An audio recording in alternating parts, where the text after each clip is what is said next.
All right, the topic of this lecture is fossil fuels and renewable energy.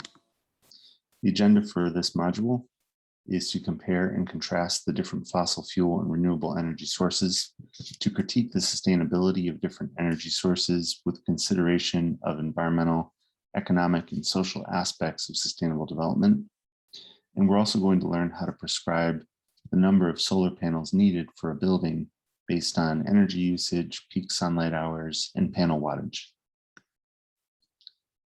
But first, a brief history of energy sources that have been used by humans throughout the time. So advancing technological civilization has been always dependent on having access to energy.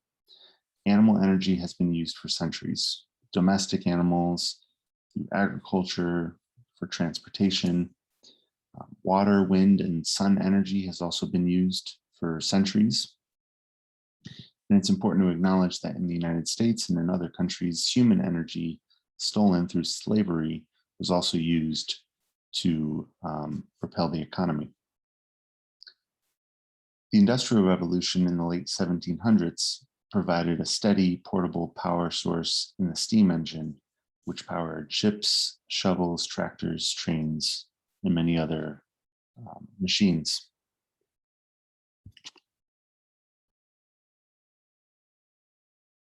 Now, coal, oil, and natural gas are energy sources that originate from biomass that was produced many millions of years ago. So the deposits of this energy source are finite, right? They're eventually going to run out. So over millions and millions of years, this plant life, animal life, which was harvested through solar energy, right, decayed and eventually became embedded in layers of sediment, which turned into rock. And through the pressure, heat, and microbial activity, converted that organic biomass into oil, gas, and coal. So coal was originally substituted for firewood, which was becoming more and more scarce throughout the world. Coal has been used for powering steam engines, for heating, for cooking, and also in industrial processes. In 1920, coal provided 80% of all US energy. Of course, there are many drawbacks of the use of coal. For example, smoke and toxic fumes, which polluted cities. The hazards associated with mining coal. It's in general, it's just dirty to handle. The ash after burning coal must be removed and disposed of properly. And the use of steam engines powered by coal, while efficient in the 1920s, 1930s, ended up becoming bulky and fairly hard to operate. Now, oil in the late 1800s, oil provided an alternative to coal fuel. Using oil instead of coal improved air quality. So gasoline engines compared to coal engines, steam engines, were much lighter and much easier to mount on top of a vehicle. Oil is now the major energy source for the entire world, although coal still dominates in some places of Eastern Europe and China. Natural gas is another form of fossil fuel. Mostly this is comprised of methane, and it's found together with oil or often when drilling for oil. Natural gas currently provides about 30% of the energy in the US and about 1/4 of the world's energy. It burns more cleanly than coal or oil, producing only CO2 and H2O or water as a byproduct. And that's why it's often marketed as clean natural gas, because it's referring to the emissions associated with burning it. And pipelines also allow it to be transported instead of being vented to the atmosphere. So it can be used for heating, cooking, for industrial uses. It's convenient, it's relatively cheap, and it's a cleaner source of energy compared to the other two fossil fuels mentioned previously. However, there are drawbacks to the use of natural gas. So hydraulic fracturing or fracking is a technique that involves injecting a mixture of water, sand, and chemicals into shale layers in order to fracture the rock. This fracturing process causes air and water pollution and also increases the risk of earthquakes. So the fracturing allows that natural gas to escape where it's entrapped in the rock, in the shale rock, and be captured by the pipeline that is able to extract that natural gas. More than 1 million gallons of fluids, however, have to be pumped into one well at a single stage in order to accomplish this hydraulic fracturing.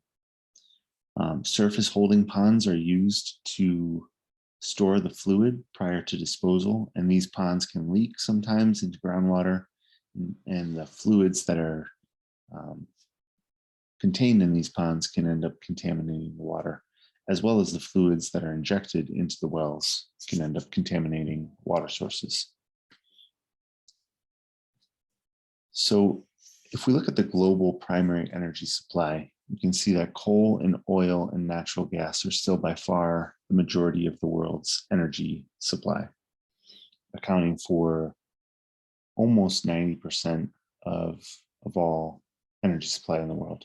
Nuclear energy and hydro energy are seconds to these fossil fuels at 4.4% and 6.7%.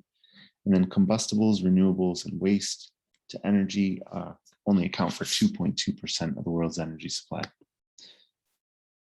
In the United States, as of 2013, biomass energy was actually the #1 source, with nearly half of the country's energy coming from biomass. Hydropower is also very popular in the United States with 28%. And wind and solar and geothermal, some renewable sources, are now becoming more commonly used.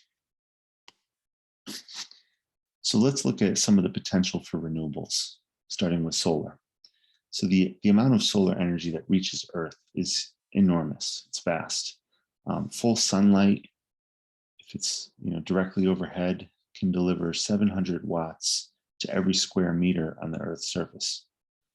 And if we look at the total amount of energy that the sun provides, it's about 10,000 times the amount of energy that we actually use on Earth. However, harvesting and using this energy is difficult. Why is that? Because although the energy from the solar energy is abundant, it's very diffuse. So it's scattered throughout the world, throughout the oceans, the deserts, places where people don't live. Right? It varies also with season, it varies with latitude, with weather conditions, and the collection, conversion, and storage of this energy are 3 tasks that are difficult to achieve in a cost-effective way. All right, but there are ways that we can harvest the energy of the sun directly, for example, by heating up water to avoid the use of fossil fuels or gas or oil to heat water. So a solar water heater basically consists of an insulated chamber where a glass panel allows the sunlight to go into the chamber, and the heat gets it's absorbed with a black surface and then reflected off of the inside of the glass. So it gets trapped inside this box, and through the box you run a series of tubes which water circulates through, and the water will heat up with the sunlight's energy. All right, then you would store that hot water into a hot water tank, much like you might have at a household with a conventional water heater. So you have cold water coming in, heated up in the solar collector, and then being stored in a hot water tank with insulation. You might also have some auxiliary heat source like electric or gas for days when the sun is not shining, or during the nighttime. We can also use solar energy for passive space heating. So by placing panels that face the direction of the sun, we can heat up air that moves through a building by convection. So cool air coming in through the bottom, moving up through this panel where the solar panels are heating up that space. And then the warm air rises through to the top of the building, as you can see here in the diagram. So this is one excellent way, especially in sunny climates, to offset the use of fossil fuels for heat. We can also have various types of architectural design that maximize the use of solar energy for heating up spaces. For example, by strategically placing skylights at angles that let the sunlight in through the window during the winter months, but don't let the sunlight in through the summer months, therefore heating up the space during the winter and allowing the space to remain cool during summer. Of course, we can also use solar heated water to have radiant heated thermal mass floors, or like you probably heard of thermally heated floors. Some people put them just for comfort in the bathroom, but they also provide some kind of passive heat. And if that heat source is generated by solar energy, it can be another renewable source of energy to heat up a home. Now, photovoltaic cells are a technology that allows for the generation of electricity through a wafer of material, and that electricity can be converted into a direct or alternating current in order to be used directly in a household or a building, or even be stored in a battery. So light hitting the wafer causes an electron to go from the lower layer to the upper layer. And if we strung up 40 linked PV cells in a row, that's enough electricity to light up a light bulb. In order to use the energy in a house or in a business where we generally have alternating current, we need to have an inverter, which will convert that direct current from the photovoltaic cells into an alternating current. So photovoltaic cells can convert light energy directly to electrical power. The efficiency tends to be about 15 to 20%, has improved greatly throughout the years with increase in technology. There's no moving parts. These cells are quite durable. They can last for several decades. The main material used in the cells is silicon, which is one of the most abundant elements on Earth. So most of the cost ends up being in the design and construction of photovoltaic cells. And you've seen these cells in calculators, watches, toys. They're used in homes, they're used for pumps, they're used to power traffic signals, transmitters, and even satellites in outer space.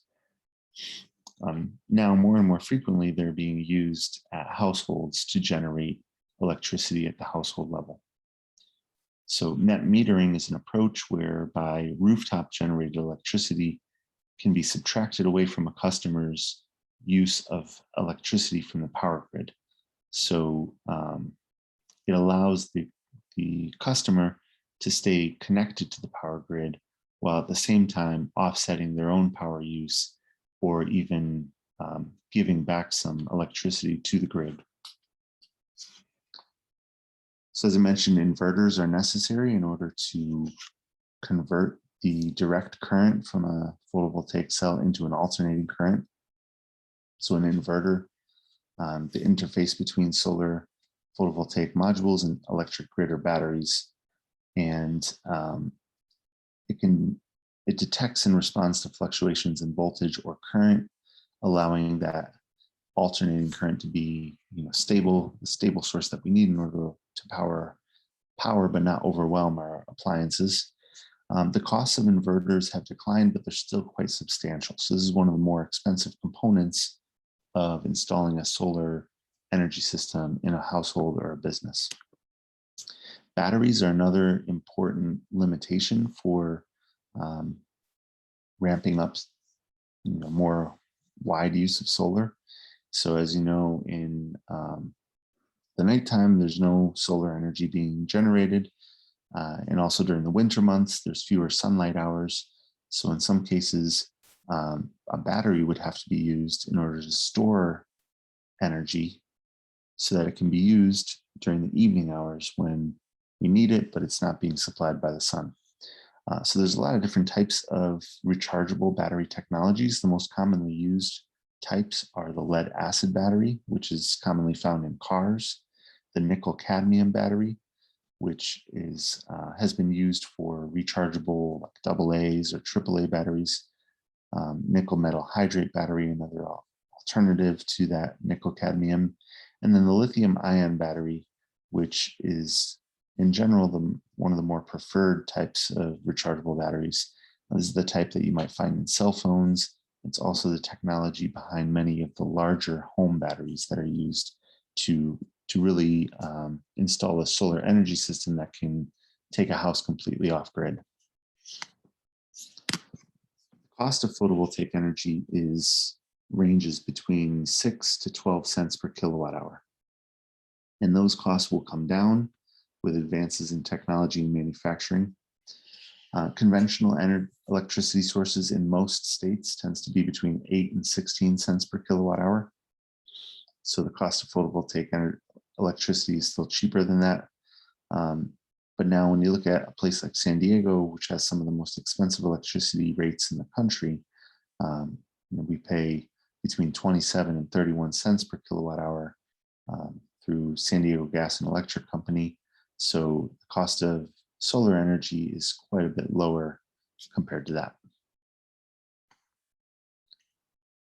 If we look at the evolution of the global cumulative installed capacity of solar energy in the world, you can see that it's grown almost exponentially since the early 2000s. Right? And that growth is expected to continue in the future. Most of that being in European countries, while there's also been substantial growth in Asia and the Pacific, and more moderate growth in North and South America.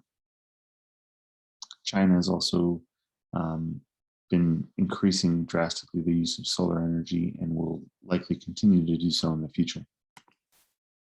Some of the drawbacks of solar energy, not already mentioned, are that the logistics associated with installing a system. You need to have a backup energy source in case there's no sunlight. You may need to have a storage battery so that you can use the electricity in the evening when it's being produced during the daytime. If you're using solar energy for thermal heating, you need to have thermal storage in case you need nighttime heating. And the daily sunlight hours change from season to season, especially in northern states of the US. There is some pollution associated with the manufacturing of photovoltaic panels. So if we really think about the life cycle impact of solar energy, it's not zero.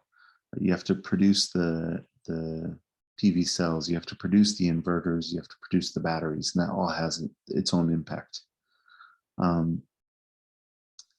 If we have concentrated solar towers, there can be some detrimental impacts on wildlife like birds. So one plant alone killed almost 1,000 birds in a year. And so there need to be some ways to try to deter birds from entering areas where there's concentrated radiation from solar towers. So when we design a solar energy system, some of the things that we need to consider are, for the existing residents, what is the annual or what is the monthly electricity usage? So we can usually find this from looking at a past month's utility bill or checking out the summary over several years, because electricity usage can increase in the summer or decrease in the winter, or vice versa, depending on the type of appliances that people have. The percentage of the demand that's offset by solar also needs to be considered. So, are you designing the system to completely offset the demand, or are you just trying to achieve 50% of the total electricity demand? If the desire is to go completely off grid, or if there is no grid to begin with, then solar energy system needs some type of battery storage. You need to think about projected growth in the demand. So, maybe the facility or the household currently has some pattern of electricity usage, but think about, will that increase in the future? What if they buy an electric car? What if they add a jacuzzi? What if there's some type of new appliance that uses up a lot of electricity? So you think about the future growth. And we can calculate the demand using appropriate sizing factors for the types of technologies that we're anticipating on using and the sum of the expected usage. There'll be another video posted here in this module that will walk you through the steps of designing a solar energy system for a household or a business. Our hydropower is another form of renewable energy. So here, energy from the sun, which is the driving force behind the potential energy that's in the water behind dams. Also, windmills, sails, that's all part of hydropower. So as this water falls, because of the force of gravity, it can be used to turn paddle wheels, which can grind grain. They can saw logs, run simple machines, and that's really the traditional use of hydropower before electricity was common, was to perform all of these tasks with direct energy from the turning of that paddle wheel. Now, hydroelectric dams are what's used nowadays for generating hydropower, and they utilize the high pressure in order to drive turbo generators. In the United States, it generates 6.6% of electrical power. There's approximately 300 large dams in the United States. They're mostly located in the Northwest and the Southeast. And if we look at globally, the use of hydropower generates 18% of the global electricity demand.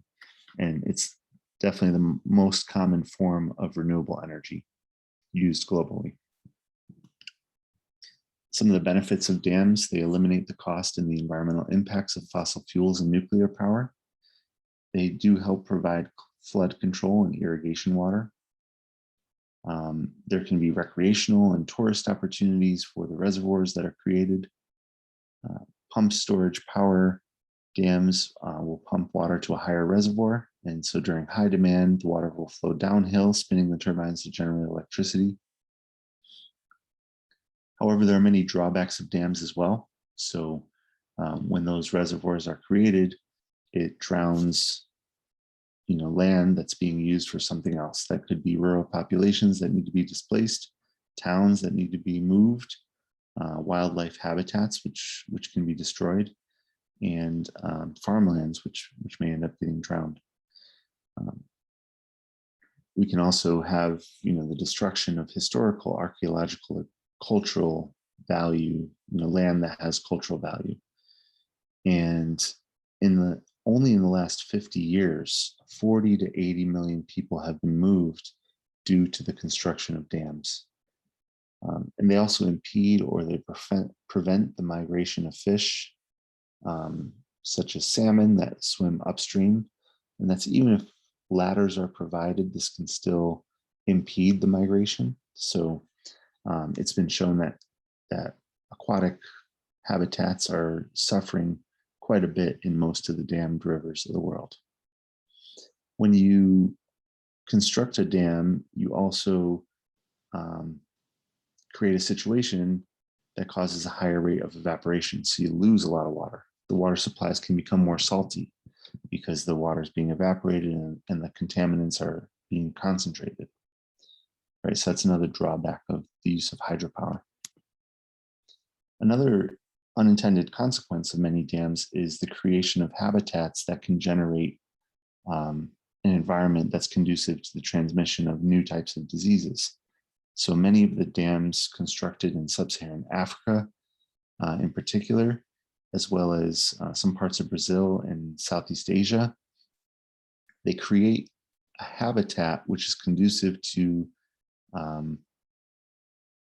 the proliferance of a snail, type of snail species that serves as an intermediate host of a parasite called schistosoma, which infects humans by penetrating the skin and then develops into a worm, which lays eggs, and those eggs, if they reach a water source, they can infect a snail, which then the parasite that's infected the snail develops into a different life cycle stage.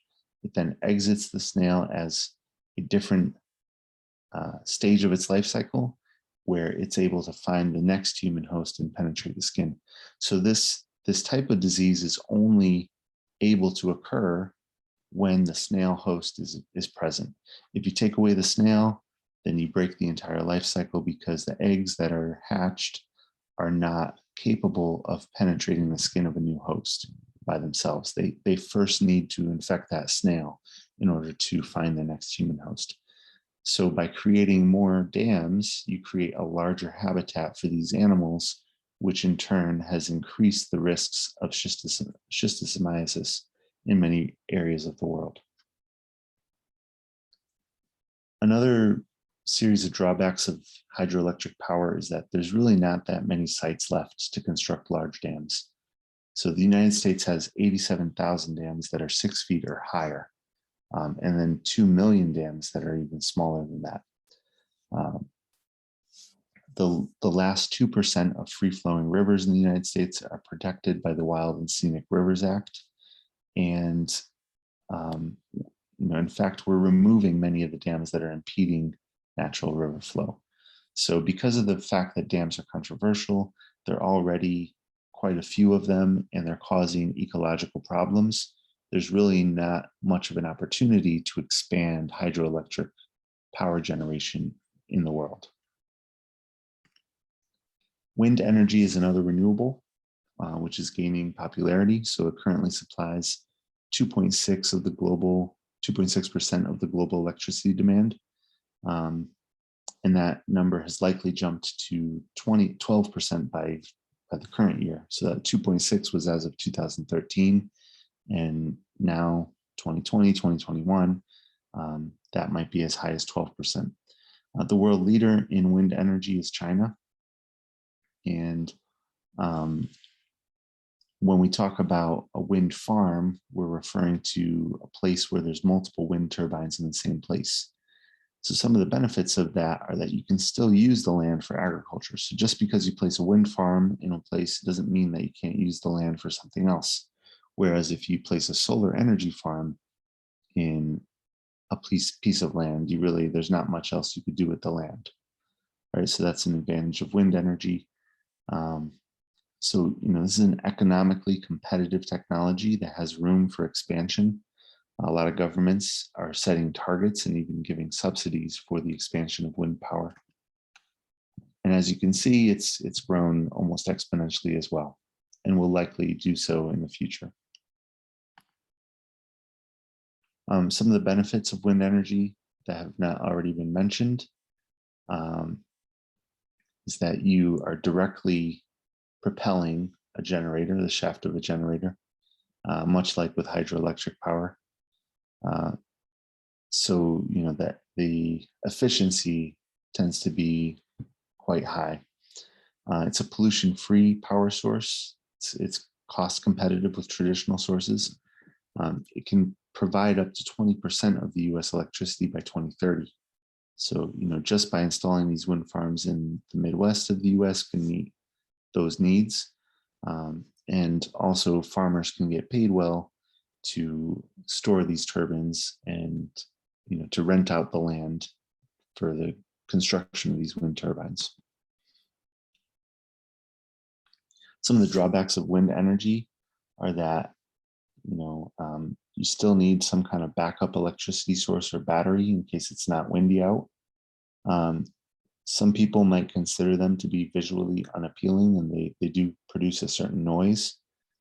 They're known to kill birds and bats when placed in migratory routes or in critical habitats. So, work is needed to design these wind farms to really ensure that they're not in the middle of some critical habitat or migratory route for birds or bats.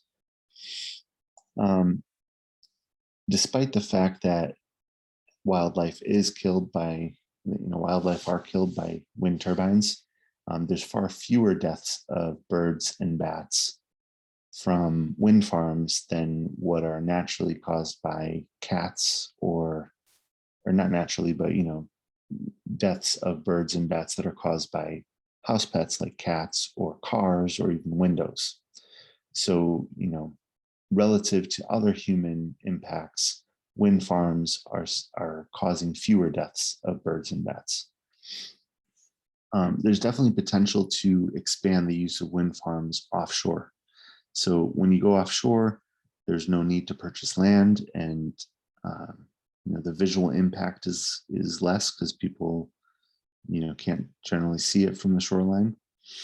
Of course, the drawback of offshore wind farms is that they tend to be more expensive to install.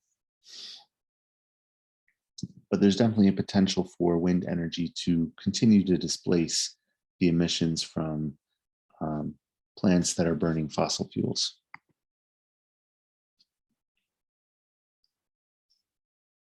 Okay, the next type of renewable is biomass energy. And biomass energy traditionally referred to the burning of firewood. That's really one of the oldest forms of energy. We've now renamed this to describe it as biomass energy. So really, biomass energy is the generation of energy that's derived from present day photosynthesis, whereas fossil fuels are energy sources derived from ancient photosynthesis. The use of biomass incorporates just that present day plant growth and wood growth. So it's ahead of hydropower in the US as the most common use of renewable energy. It's mostly used for heat. And it's produced by burning wood. It can also be produced by burning municipal waste, like a waste to energy facility, or generating methane from fermentation, making alcohol as well.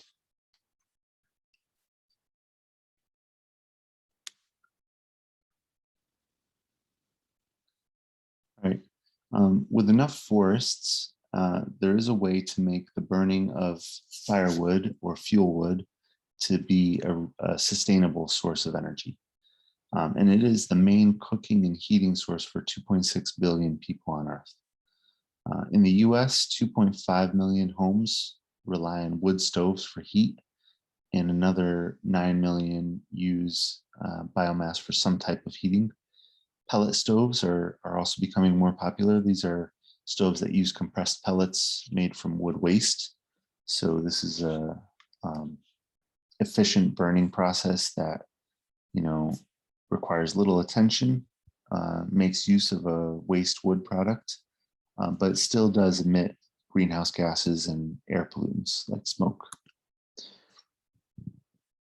So, while there is a way to do this renewably, there's also massive problem in some parts of the world with having shortages of biomass for fuel. So when, in particular in many developing nations where people rely on biomass energy to a greater extent, people generally forage for wood and gathering it and converting it into charcoal for sale. So that produces an income and can be positive activity for many families. However, the over-reliance on this activity for economic growth is something that can degrade local forests and woodlands quite a bit. Fuel wood is on the decline right now. So it peaked in the 1990s. It's now declining as people are starting to develop and switch to fossil fuels throughout the world, which of course is not any more sustainable. But it is the current trend in the world. So the use of wood or biomass for fuel can be reduced by implementing the use of highly efficient stoves that make more efficient conversion of heat energy from the wood. We can also convert biomass energy into electricity.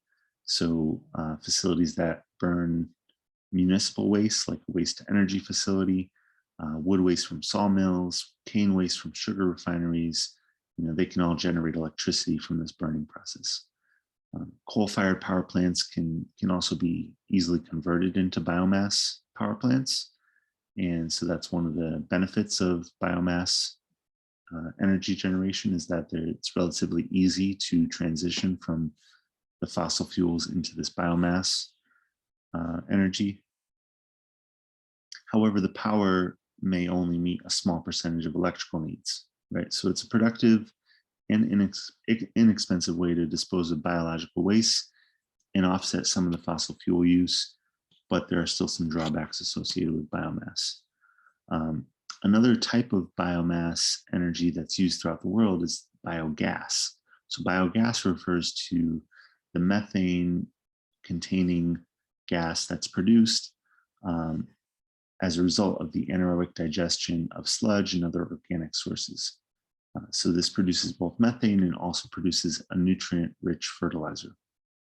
It's mostly done with animal manure, and there are millions of farms in India and in China that use underground biodigesters. These digesters contain a dome on the top that stores the biogas, and the agricultural waste, usually pig or cow manure, are fermented. They undergo anaerobic digestion, and microorganisms are the ones that do the work to convert those organic compounds into methane and biogas. And you can use this biogas for cooking, heating, and lighting. The residue slurry can be used for fertilizer. Now, there is a certain degree of treatment and purification that needs to happen to the biogas before using it in a motor to generate electricity. Biomass to ethanol is another way that biomass energy is being used. So when you ferment starches or sugars like corn, sugarcane, sugar beets, or other grains, it can produce ethanol as a byproduct. So the ethanol in the US is mixed with gasoline to produce a gasohol, like a gas mixture with ethanol, up to 10% ethanol in the United States. And that can offset some of the use of fossil fuels. So for example, the 14.3 billion gallons of gasohol used in the United States is equivalent to 194 million barrels of oil. So, it is offsetting the use of fossil fuels. 1/3 of the US corn is dedicated to the production of ethanol, and there are government subsidies that help keep this practice in place. So tax credits are allowing ethanol to compete with gasoline, which is a controversial approach, but it's the approach that's taken in the US. So, the renewable fuel standards are created, requiring renewable fuel to be in gasoline. It's been mandated that 36 billion gallons of ethanol should be incorporated by the year 2022. And there's an emphasis now on using non-corn sources to increase the production of ethanol. For example, in Brazil, sugarcane is used to produce ethanol. And in other places, a different crop might be used. So the US does lead the world in ethanol production from biomass. Some of the drawbacks of biomass energy is that it releases greenhouse gases, even though it releases fewer greenhouse gases than fossil fuels. The land use changes that are associated with growing corn, strictly to convert that corn into ethanol as a fuel source, those land use changes have some drawbacks as well, environmental consequences. All right, so the carbon emissions from these land use changes make ethanol really a net loser when it comes to climate change.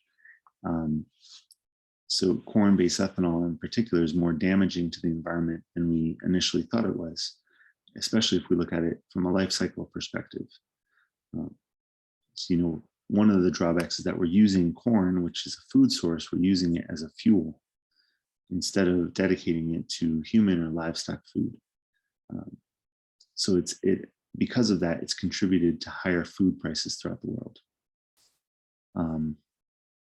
60 countries, however, nevertheless have renewable fuel standards that involve the diversion of some crops, such as corn, from the food source into conversion of a fuel in ethanol. So this is a significant concern. Some other renewables that you'll find growing in some regions are geothermal energy, which is where you have the heat transfer of fluids running underground, taking advantage of the heat produced by the earth. And tidal energy is another source that's probably still some research required to make a system that can be efficient and effective. But this is basically generating electricity using a turbine, taking advantage of the changing tides in the oceans. All right, so there you have a summary of some of the renewable energy sources that are used today, as well as their benefits and drawbacks.